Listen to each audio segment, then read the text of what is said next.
روحیں کہاں جاتی ہیں؟ یعنی نکل تو گئی روح، اب روح کہاں جائے گی؟ تو روحوں کے حوالے سے یہ مختلف ہے حسب مراتب۔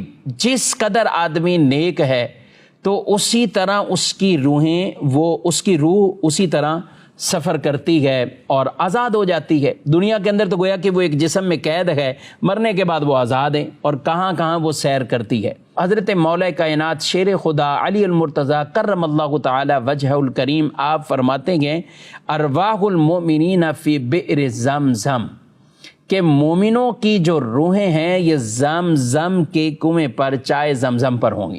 بعد نے یہ فرمایا کہ ان الروح اذا خرج من الجسد کان بین السماء والارض، تو وہ زمین اور آسمان کے درمیان ہو جاتی، وہ زمین اور آسمان کے درمیان اور جسم کی طرف بھی لوٹتی ہے، لیکن زمین اور آسمان کے درمیان اسے کہا گیا کہ وہ گویا کہ رہتی ہے۔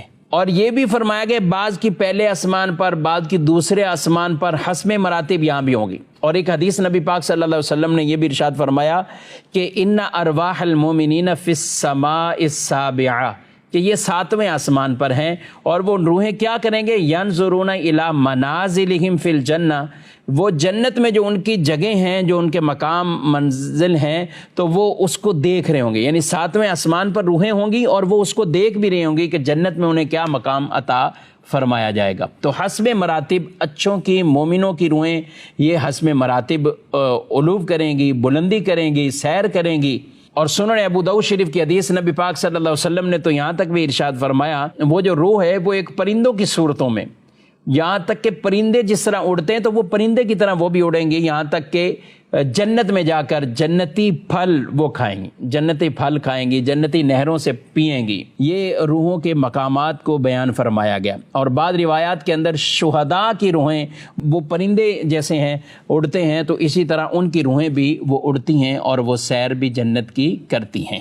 تو مسلمان کی روح آزاد ہو جاتی ہے اور وہ سیر بھی کرتی ہے۔ یہاں تک ارشاد فرمایا اذا مات المومن، جب مومن مرتا ہے، یخلی سربہ یسرح حیث شاء، تو پھر اس کے راستے کھول دیے جاتے ہیں، اس کی راہ کشادہ ہو جاتی، کھول جاتی ہے اور جہاں چاہے وہ سیر کرتی ہے۔ یہ مومن کے لیے ہے۔ کافروں کے لیے تو یہ فرمایا گیا کہ یا تو اس کے جو ہے وہ مرگٹ پر یا اس کی قبر پر، یا جو برہوت نامی کنواں یمن کے اندر ہے وہ اس کے اندر اس کی روحیں قید کر دی جاتی ہیں، محبوس کر دی جاتی ہیں۔ اور جس طرح مسلمان کی روحیں اعلیٰ علیین تک پہنچتی ہیں، کافروں کی روحیں اس کے برعکس زمین میں پہلی، دوسری، تیسری، یہاں تک کہ بعض ایسی روحیں بھی ہیں کہ جو سجین کے اندر سب سے نچلے طبقے کے اندر ان کو قید میں کر دیا جاتا ہے۔ لیکن جہاں بھی ہو روح کا تعلق بدن سے گئے، وہاں عذاب ہے تو روح کو بھی تکلیف ہے، وہاں ثواب ہے، انعام ہے، تو روح کو بھی وہ لذت اور راحت ملے گی۔